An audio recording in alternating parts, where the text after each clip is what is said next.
Bismillahirrahmanirrahim. Wa idza khuyyitum bi tahiyyatin fahayyu bi ahsana minha aw rudduha. Assalamualaikum warahmatullahi wabarakatuh. Alhamdulillahilladzi anzala minas sama'i ma'an fa akhraja bihi minas thamarati rizqan lakum fala taj'alu lillahi andadan wa antum ta'lamun. Asyhadu an la ilaha illallah wahdahu la syarika lah wa asyhadu anna Muhammadan 'abduhu wa rasuluh. Allahumma salli wa sallim wa barik ala nabiyyina Muhammadin wa ala alihi wa sahbihi ajma'in. Qala Allah ta'ala fil Qur'anil Karim, a'udzu billahi minasy syaithanir rajim. Ya ayyuhalladzina amanu qu anfusakum wa ahlikum nara wa quduhan nasu wal hijarah 'alaiha malaikatun ghiladun shidadun la ya'suna Allaha ma amarahum wa yaf'aluna ma yu'marun. Yang kami hormati Ketua Pimpinan Ranting Muhammadiyah dan Aisyah Kerabakan, segenap takmir Masjid Al-Mahdi, seluruh tokoh-tokoh masyarakat, sesepuh-sesepuh ingkang rawuh wekdal dalu menika, serta seluruh hadirin yang dirahmati Allah Subhanahu wa taala. Alhamdulillah, malam ini kita bisa kembali bermuajah dalam rangka thalabul ilmi. Mudah-mudahan langkah kita senantiasa diiringi ridho dan inayah dari Allah Subhanahu wa taala. Salawat ma'asalam semoga tetap tercurah atas Rasulullah Muhammad sallallahu alaihi wasallam. Marilah kita awali kajian malam ini dengan bersama membaca basmalah. Bismillahirrahmanirrahim. Bapak-bapak, ibu-ibu, tema malam ini adalah meneladani konsep tarbiyah keluarga dari kisah Nabi Ibrahim alaihi salam. Dalam kehidupan ini ada dua tempat yang menjadi skala prioritas hidup setiap manusia, dan manusia ini lebih banyak menghabiskan waktu di situ. Yang pertama adalah keluarga, dan yang kedua adalah tempat kerja. Kedua tempat ini kemudian menjadi tempat yang paling banyak kita menghabiskan waktu. Mari sejenak kita cross check. Di tempat kerja, ini saya tidak mengatakan tempat kerjanya kita berdagang di rumah. Kalau tempat dagangnya di rumah, kerjanya di rumah, wallahu a'lam, seluruh totalitas waktunya banyak habis di rumah. Tetapi rata-rata kebanyakan manusia itu kemudian bekerja di pagi hari, kembali di sore hari, kurang lebih 8 jam. Ini kalau tidak lembur 8 jam, Pak. Sementara porsi hidup kita satu hari itu 1 kali 24 jam. Maka sepertiga waktu kita ini sudah habis di tempat kerja. 2/3-nya ini kemudian lebih banyak habis di keluarga. Kecuali sebagian kemudian kita alokasikan untuk masyarakat, untuk komunitas, untuk refreshing, sekedar jagongan, itu kira-kira porsinya 4-5 jam. Nah, maka di dua tempat ini setiap manusia hendaknya mengalami kebahagiaan. Jika di rumah atau di keluarga kita ini ada kebahagiaan, maka salah satu tempat yang paling banyak menghabiskan waktu untuk kita ini sudah ada jaminan ketenangan. Kalau kemudian ditambah dengan tempat kerja yang menyenangkan, nyaman, apalagi kemudian tempat kerjanya ini banyak benefit-benefit yang kemudian dijanjikan, maka kita sudah punya 2 poin jaminan kebahagiaan. Di tempat kerja kita nyaman, bahagia, di keluarga juga nyaman dan bahagia.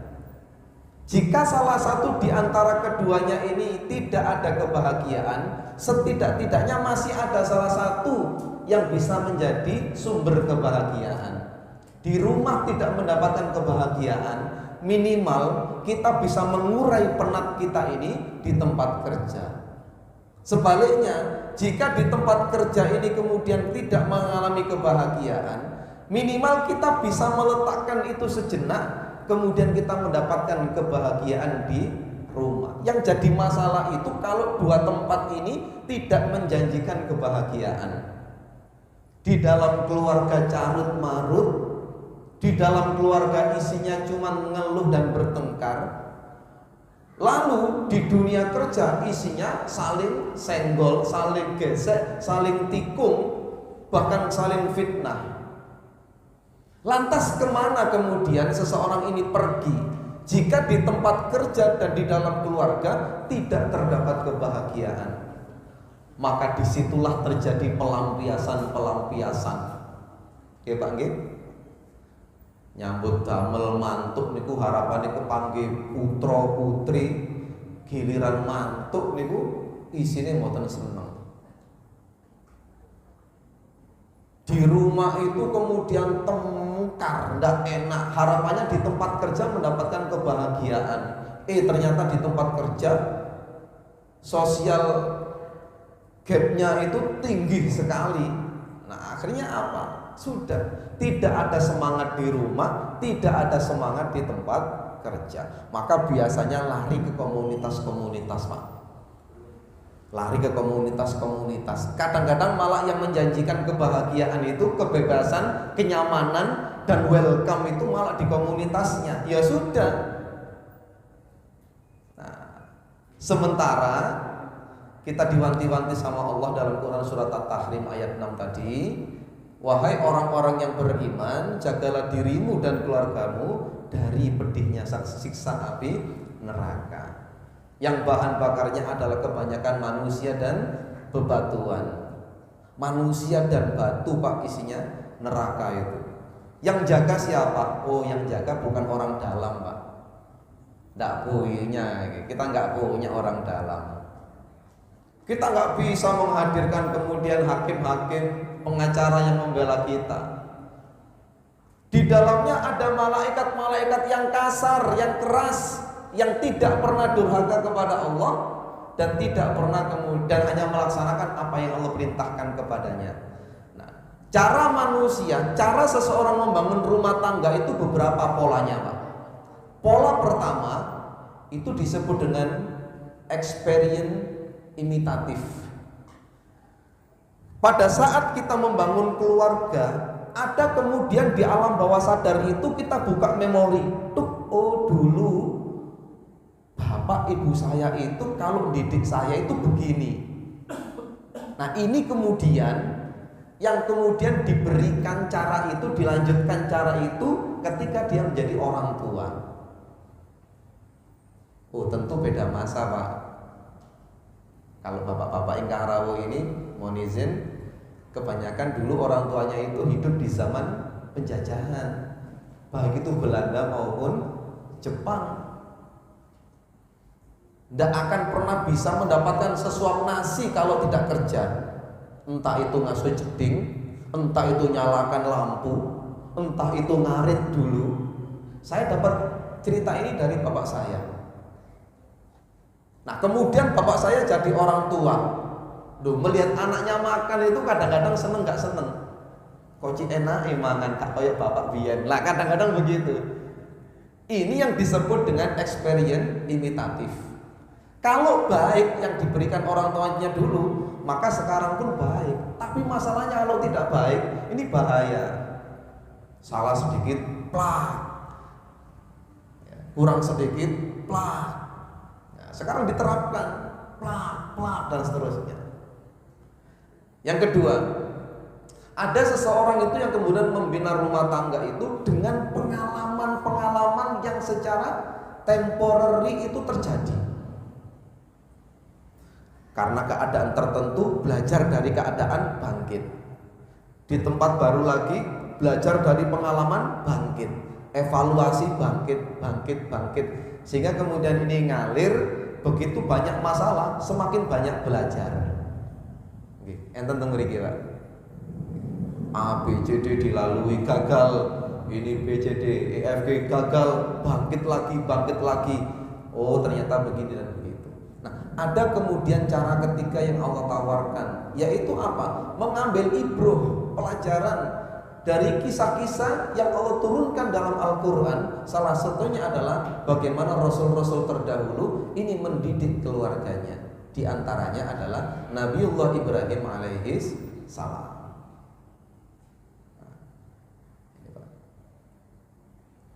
Kenapa Nabi Ibrahim alaihi salam? Nabi Ibrahim alaihi salam itu punya beberapa kelebihan, keistimewaan.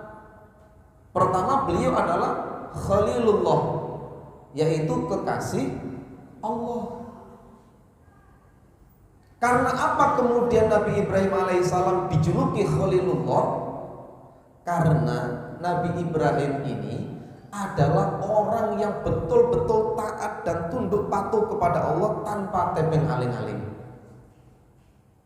Hidupnya seluruhnya ini kemudian diprioritaskan untuk Allah Subhanahu wa ta'ala. Nah inilah kemudian diuji dengan banyak ujian, fa'atammahun, menyempurnakan ujian itu Nabi Ibrahim, sehingga kemudian Nabi Ibrahim ini disebut dengan Khalilullah. Yang kedua, Nabi Ibrahim ini disebut dalam sholawat. Kapan? Ketika kita sholat. Bapak-bapak, ibu-ibu, kalau kita sholat hanya ada dua nabi dan rasul yang kita sebut. Allahumma sholli ala Muhammad wa ala ali Muhammad kama shollaita ala Ibrahim. Bukan yang lain, Nabi Ibrahim. Kenapa kemudian Nabi Ibrahim disebut dalam sholat? Ketika kita bersolawat, ini karena memang kedudukannya yang sangat tinggi. Bahkan ketika Islam itu belum turun di tengah-tengah umat, itu sudah ada simbol yang akan diteruskan oleh Rasulullah sebagai simbol yang kelak akan menjadi pusat kiblat umat Islam seluruh dunia, yaitu Ka'bah. Sinten sing bangun Ka'bah? Halo? Sinten sing bangun Ka'bah? Enter sing sanjang tukang sanjangnya Pak Muklis. Loh bukan, sanes tukang Pak. Niku murni. Sampai kemudian di depan Ka'bah itu, kalau kita ada miniatur Ka'bah, di sisi sebelah pojok itu ada namanya Hajar Aswad. Sampingi Hajar Aswad, sebelah kiri enten apa Bapak Ibu? Multazam. Nggih. Sampingi malih enten apa? Sing enten kerobongane rodok mriki gedhe. Namine napa? Makom Ibrahim. Ada jejak kakine sinten mriki? Pak Muklis. Oh, Pak Lutfi. Sing rodok mirip kakine Pak Aryat. Soale wageng. Sikile gede. Masya Allah Pak. Itu memang belum ada kata agama Islam saat itu, tetapi sudah dirumuskan itu sejak zaman Nabiullah Ibrahim alaihis salam. Bahkan kemudian konsep pencarian Tuhan itu ada pada masa Nabi sinten? Nabi Ibrahim. Betul? Dalam kisah Al-Quran yang di situ melihat matahari, melihat bulan, melihat bintang, ini pun Nabi sinten Bapak Ibu? Nabi Ibrahim. Nah, yang ketiga, Nabi Ibrahim itu adalah bapak para nabi. Pada slide berikutnya akan kami tampilkan, betul enggak kalau Ibrahim itu Abul Anbiya, bapak para nabi. Mana buktinya setelah ini? Bapak para nabi. Karena dari Nabi Ibrahim itu kemudian terlahir beberapa keturunan-keturunan yang itu kemudian menjadi keturunan-keturunan Anbiya, para nabi. Mriki enten sing bapakne lurah terus dadi lurah terus. Enten iki. Iki bapaknya apa? Kalau bapaknya kepala desa lurah, mesti anak turune lurah. Mriki enten sing ketua RT ya mriki. Pak Ir. Wah, iki bapak biyen ketua RT. Iya, kalau mau temut-temut. Baik. Selamat datang Pak Agus. Yang ketiga itu adalah Nabi Ibrahim itu bapak para nabi. Yang keempat, Nabi Ibrahim ini dipuji oleh Allah dalam banyak ayat di dalam Al-Quran maupun hadis Nabi Shallallahu Alaihi Wasallam. Di antaranya kita diminta untuk apa? Meminta teladan dari Nabi Ibrahim alaihi salam. Ada yang belum tersebut sebetulnya. Nabi Ibrahim itu termasuk salah satu di antara 5 Rasul Ulul Azmi. Sinten mawon Pak Rasul Ulul Azmi? Nabi Nuh alaihi salam. Terus Nabi Ibrahim alaihi salam, Nabi Musa alaihi salam, Nabi Isa alaihi salam, Nabi Muhammad sallallahu alaihi wasallam. Makanya enten niku bapak-bapak niku sing memberi nama anaknya itu Ulul Azmi. Wow, itu komplit Pak STMJ niku. Muhammad Ulul Azmi. Masya Allah. Namanya sewahi. Nah, kita cross check dulu Bapak Ibu. Ini kalau kita melihat kembali silsilah keluarga Nabiullah Ibrahim alaihi salam, Nabi Ibrahim ini memiliki 2 istri. Pertama ini, kalau yang ini harusnya di sini ada sinten? Ibu Nabi Ishak niku. Sinten? Nabi Isa. Ishak. Sing Nabi Ishak sinten Pak Dani? Ibu Nabi Ishak niku namine Sarah. Lah nek ibu Nabi Ismail namine Hajar. Yang istri pertama yang siapa? Sarah. Pak Bu, Nabiullah Ibrahim sima kali ibunda Sarah niku dangu boten kagungan putra. Dangu Pak. Kalau bahasa orang sekarang itu adalah wasyaibah. Syaibah itu mandul. Oke. Oh sorry, syaibah itu perubahannya. Enggak, artinya seorang istri yang bernama Sarah ini mandul Pak. Nah karena kemandulannya itu kemudian ikhlas. Bahkan yang memilihkan Hajar sebagai istrinya yang kedua itu sinten? Sinten Pak Muglis? Sinten? Sarah, wonten Yuni nih Pak. Sarah yang memilihkan Pak. Itu seorang budak Mesir ya, nanti kisahnya. Nah singkat cerita, ketika Nabi Ibrahim menikah dengan Hajar di sini, Allah karuniakan seorang anak namanya Ismail. Nah ketika kemudian Ismail ini lahir, ceritanya kalau kemudian menikah berkembang biak, jadilah terakhir keturunannya adalah Nabi Muhammad. Itu silsilahnya. Tapi kemudian dari Sarah itu akan lahir anak yang namanya Ishak. Nah Ishak niku artinya apa? Tersenyum. Nah dari Ishak ini Pak Bu, ini kemudian akan lahir keturunan, dan keturunannya Nabi Ishak itu disebut dengan Bani Israel. Nah Bani Israel itu maknanya apa? Keturunan yang suka berjalan di malam hari. Israel itu maknanya adalah seseorang yang suka berjalan di malam hari. Lahirlah kemudian Nabi Yakub alaihi salam. Nabi Yakub ini bapak sinten? Nabi Yusuf. Pinten istrinya Nabi Yakub? Bingung banget ditakoni bojo ngeten iki. Sekawan Pak. Dari istri yang bernama Rahil itu ada Yusuf sama Bunyamin. Nah ini kalau kisah Tarikhul Islam itu memang ini harus betul-betul membaca. Kemudian ada Ayub, Musa, Yusuf, sampai kemudian Nabi Sulaiman. Ini ada Nabi Zakaria. Nabi Zakaria itu bapaknya Nabi Yahya. Dan terakhir di sini silsilahnya terhubung kepada Nabi Isa alaihi salam.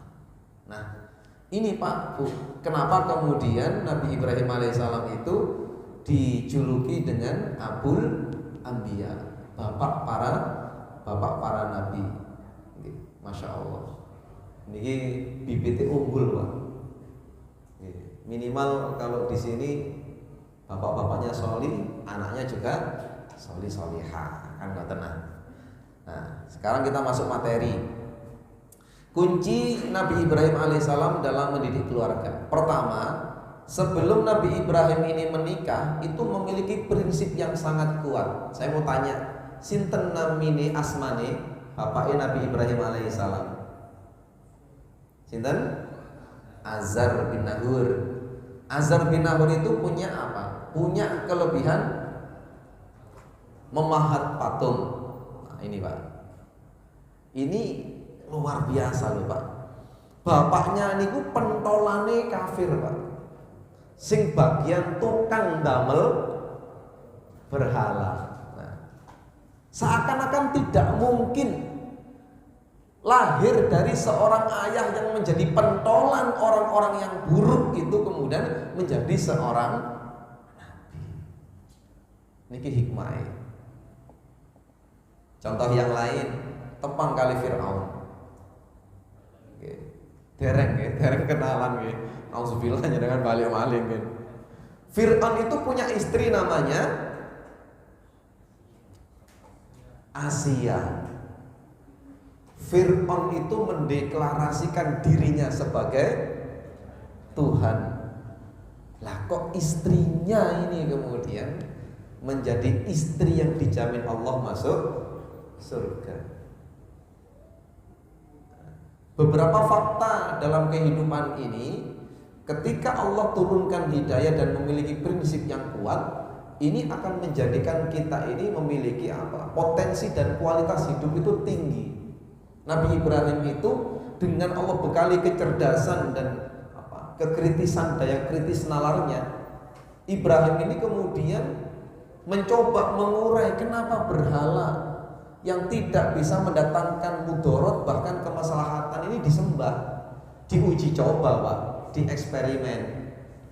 Caranya berhala-berhala itu dihancurkan oleh Ibrahim. Ada 3 berhala besar. Pertama, Lata, Manna, Uzza.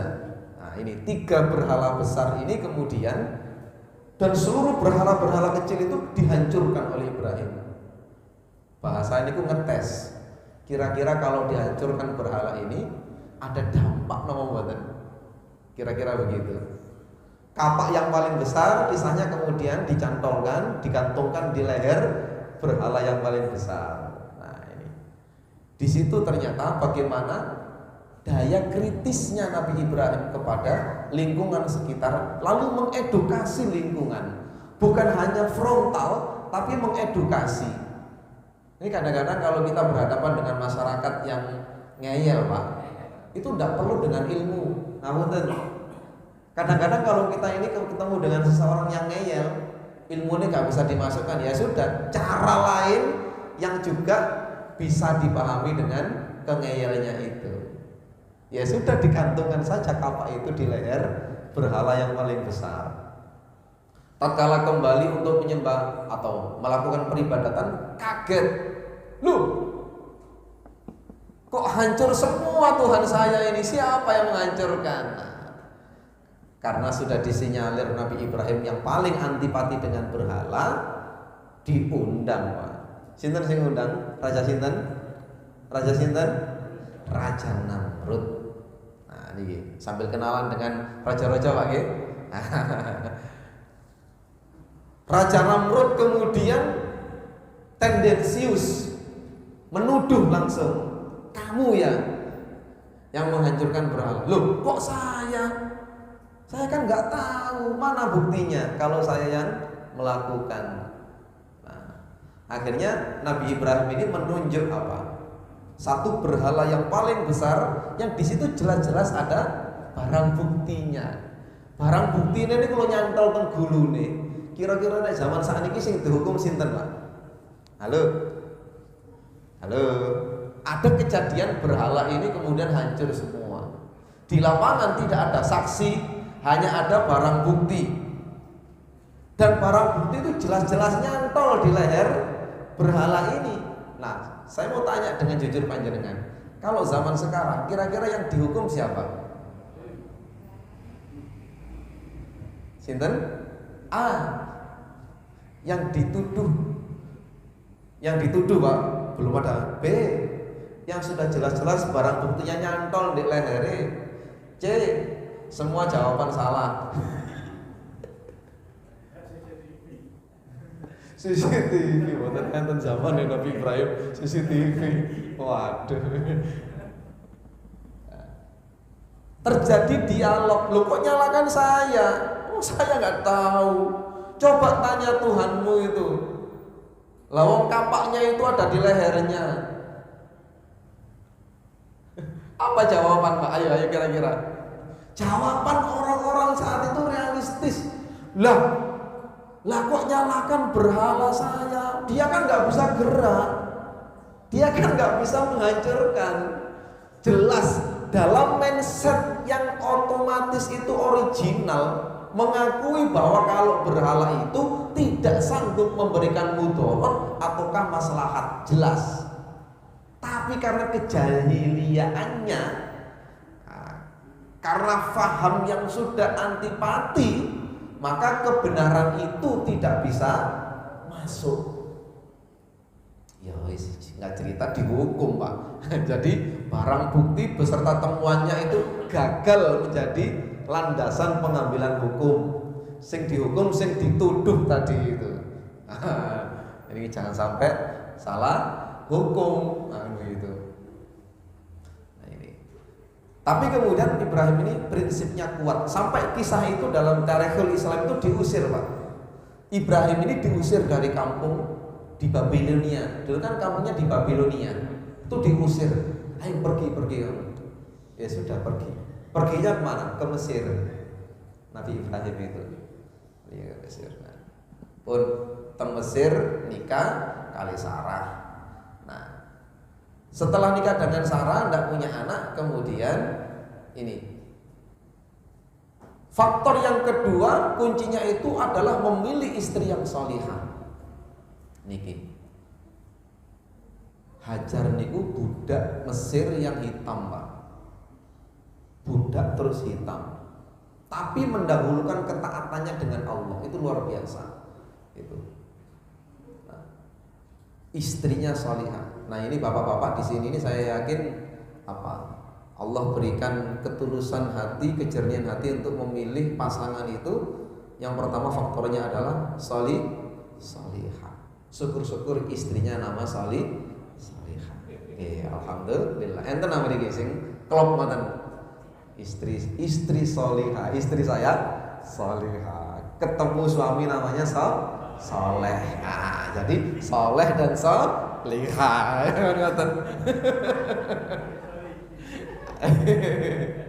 Okay. Suaminya namanya Salih, istrinya namanya Salihah. Pun mboten usah dirumusaken niku pun ngrumus ki ambek niku. Salihah. Nggih. Ini Pak.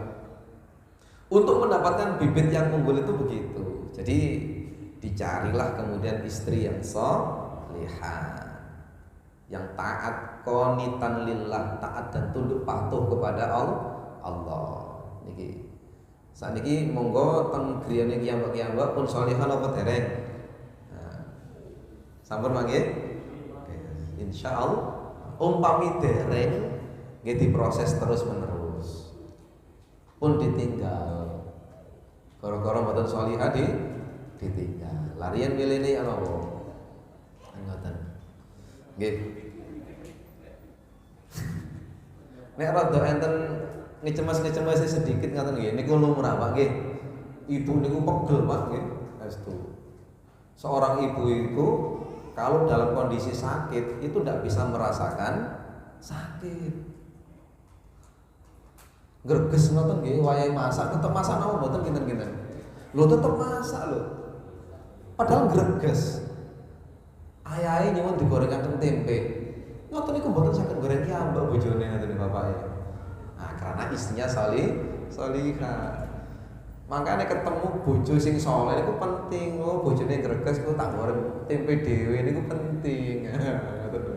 Nyambel-nyambel kiambak mboten napa-napa. Ya, niki ilmu kehidupan. Ya, niki. Terus dalam surat As-Saffat ayat 100, prinsip atau kunci Nabi Ibrahim yang ketiga dalam mendidik anak itu adalah mendoakan, Pak. Pripun doanya Nabi Ibrahim? Rabbi habli, Rabbi habli minas sholihin. Enten doa malih, Rabbi ja'alni muqimas sholati wa min dzurriyyati Rabbana wa taqabbal doa. Enten doa malih, Rabbana hablana min azwajina wa dzurriyyatina qurrata a'yun waj'alna lil muttaqina imama. Pun rajin dongaken putra-putri Pak nggih. Karena kadang-kadang bisa jadi kesuksesan kita hari ini itu tidak mutlak karena kecerdasan kita. Saya ulang. Kesuksesan kita sebagai anak ini kadang-kadang tidak mutlak kita dapatkan karena usaha dan kecerdasan kita. Nah, bisa jadi itu karena tetesan doa orang tua kita yang bermunajat kepada Allah untuk kesuksesan kita. Maka jangan pernah berhenti mendoakan putra lan putri. Lek ajenge kesah ngoten niku lare-lare disangoni napa sih, Pak? Biasanya Pak sing paling enteng ngoten niku.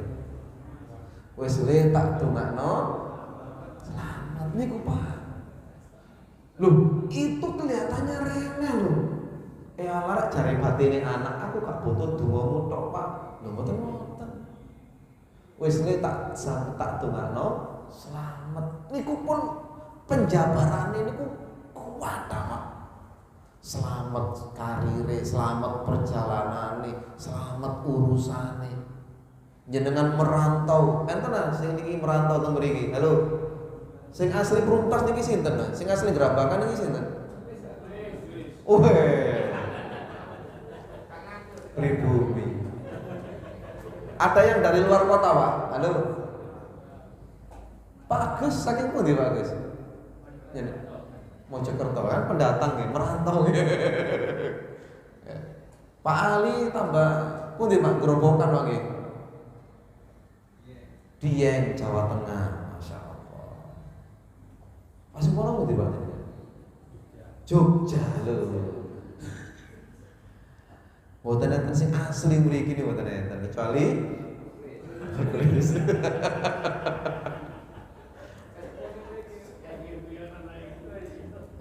ting-tengnya mriki Pak mengklinik. Tapi dulu ayo kita kemudian flashback sejenak Bapak Ibu. Apa marhaban saking pundi Pak? Jogja nggih. Solo.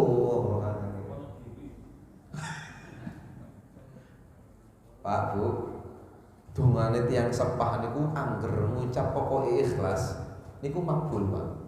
Wis le tak dongano selamat niku kira-kira dalam menyampaikan wis le tak dongano selamat niku ikhlas napa mboten Pak? Ikhlas lho niku. Plong Pak. Wis budalo. Saya punya teman. Setiap kali pergi kemana, keluar kota, niku mampir teng ibu riyen. Pamitan Pak. Sakjane telepon nggih saged. Tapi milih mboten telepon, ndugi, rawuh. Dicium tangan, nggih. Dulu padahal waktu zaman-zaman kala semono niku enten sing Pak. Brobos teng. Sinten sing nate ngaten niku? Pak Irawan.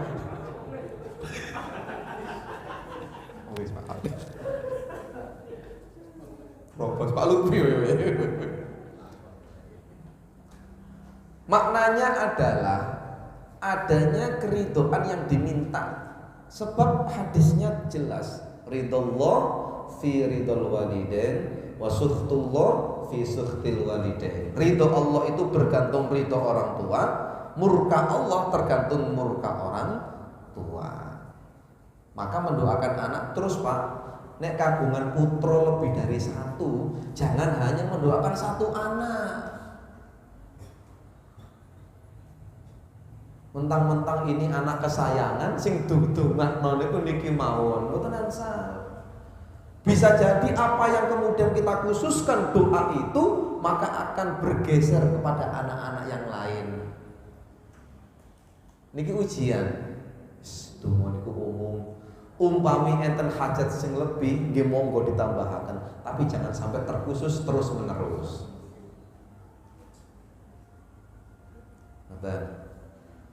Kemudian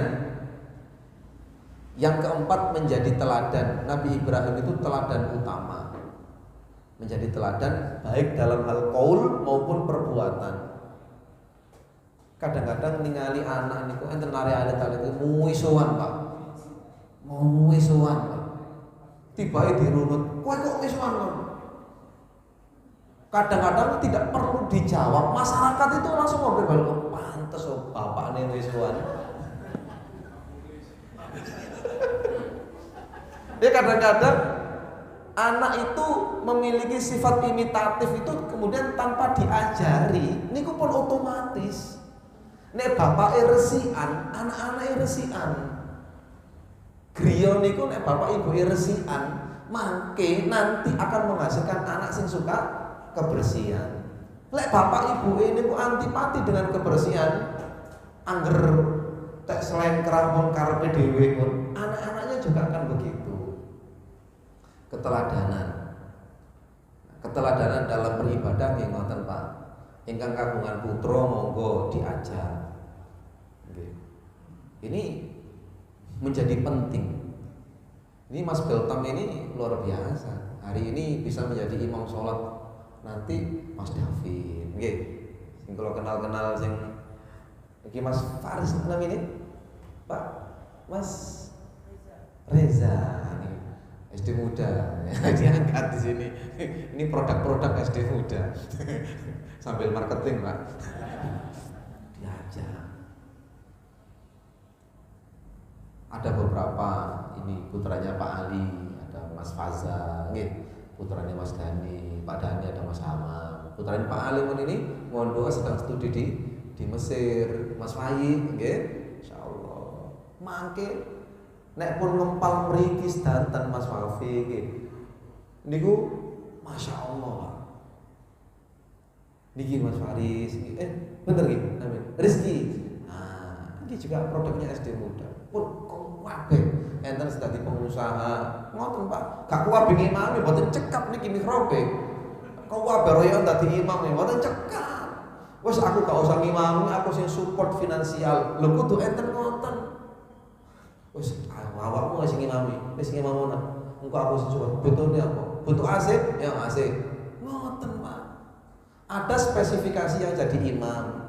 Ada yang spesifikasi jadi organisatoris. Enten sing mboten lapo-lapo koyo ane sawangane gak lapo-lapo, tapi duwe metu terus. Brr. Enten. Kuatan ngoten kula semerap ya. Pak mungkin soalnya insyaallah nggih Pak nggih menjadi teladan niki Bapak Ibu anak-anak kita itu bisa jadi tidak akan mendengar apa yang kita ucapkan tapi yakin akan meniru apa yang kita lakukan. Jenengan kok mau ada sholat itu mau azan itu jenengan pun prepare putra putri panjenengan pun ningali abi nang masjid, itu mindsetnya pun terbentuk pun ngeten iki. Enten azan panjenengan nyambut damel kok mboten mandeg. Wah iki, bapak ibu nek ana azan gak mandeg tibake. Anake nggih ngoten.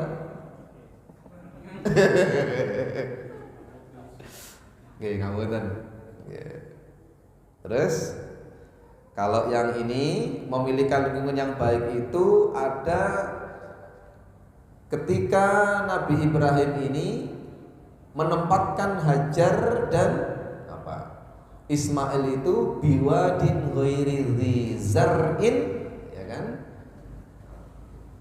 Dalam sebuah lembah gurun yang tidak ada tumbuhan yang kemudian dekat dengan rumah Allah. Nah, ini Bapak Ibu, mari kita selektif memilih lingkungan, baik itu lingkungan tempat tinggal maupun lingkungan persahabatan atau pertemanan. Ini ditingali, Pak. Ini penting sekali. Umpami ngapunten, kok gange jenengan niku sedawanten tiyange 90% boten salat. Enten minum-minuman keras. Nah, jenengan kalau sanggup wis gak apa-apa, uji keimanan kene terus. Tibake jebone jenengan titik-titik. Lho kok glegeken, gak ngombe, gak mangan, mantep-mantep. Wah, ini sudah kena napas-napas lingkungan. Jenengan harus hijrah. Ngoten. Nek mboten sanggup. Nek sanggup tatap terus ki monggo. Diukur mawon kiambek-kiambek. Mampu napa mboten? Mewarnai atau justru diwarnai. Jenengan sing pundi? Niki penting, Pak. Bahkan jadi orang tua itu kemudian kalau kira-kira butuh ya, melihat bagaimana anak-anaknya sekarang itu, ya kalau mau memutus persahabatan yang tidak baik ya monggo, boleh. Itu hanya sebelum anak ini menikah kita masih punya kewajiban. Pak, Bu, mari kita lihat kembali ini firman Allah dalam surat Fussilat ayat 30, Pak. Innal ladzina qalu rabbunallahu tsumma istaqamu tatanazzalu alaihimul malaikah alla takhafu wa la tahzanu wa abshiru bil jannati allati kuntum tu'adun. Yaitu orang-orang yang kemudian mengatakan Allah adalah Rabb-nya, kemudian dia beristiqomah dengannya.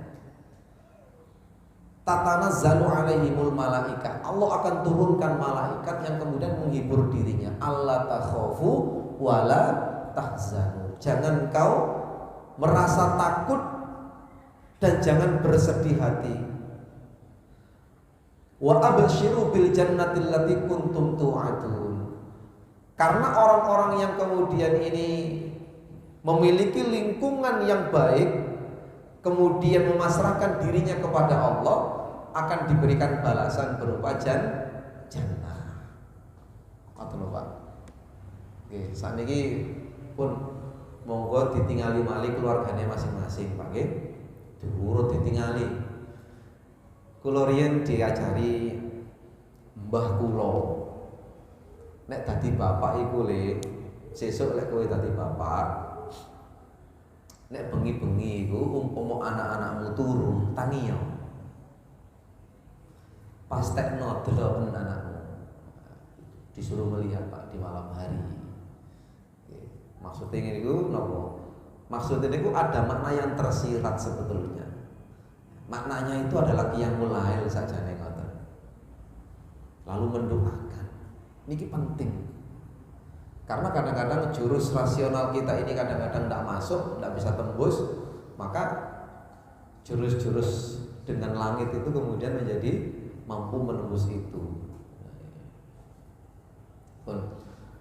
Berikutnya yang ke-5, yang ke-6, komunikatif dan demokratif. Ketika Nabi Ibrahim alaihissalam itu, ya bunayya inni ara fil manam anni azbahuka. Jadi ada sebuah peristiwa di mana Nabi Ibrahim itu bermimpi, dan dalam mimpinya itu kemudian menyembelih Nabi Ismail. Nah itu kemudian yang dilakukan Nabi Ibrahim itu mengkomunikasikan, Pak. Fanzur madza taro. Bagaimana pendapatmu? Diajak ngobrol anaknya. Padahal ini perintah Allah, tapi tetap dikomunikasikan dengan cara yang baik. Anak itu punya hak untuk berbicara. Ini kadang-kadang orang tua itu sangat otoriter kepada anaknya. Nah, ini dalam urusan milih sekolah mawon nggih, karena saya di dunia pendidikan, Pak. Kalau anak itu PAUD, TK, maka komposisinya itu 100% 0%. Nggak bisa anak TK itu milih aku TK kene. Nggak bisa. Bapak ibunya yang milih kanyo. 100% Pak orang tua. Terus kalau SD itu 90-10%. Nanti SD di mana Le? Tapi dominan bapak ibunya. Kalau SMP itu komposisinya bisa 70-30. Bapaknya masih dominan. Sing muter-muter pados pondok sinten anake? Halo. Sing muter-muter pada SMP sinten? Bapake. Anake 30%. Mau ya aku kanan kene ya, mau Pak kanan kene Pak. Bilang mampunya cuma bilang mau. Tapi bapaknya wis kadung daftar. Ya opo wis daftar ya. Nah, kalau SMA 50-50 Pak. Kalau SMA 50-50. Ada sharing terbuka. Kalau sudah kuliah dibalik Pak, 70-30. Pasti orang tua itu hanya mengatakan, "Wis tali nek iku menjadi keinginanmu, Bapak Ibu iso mung ndongakno."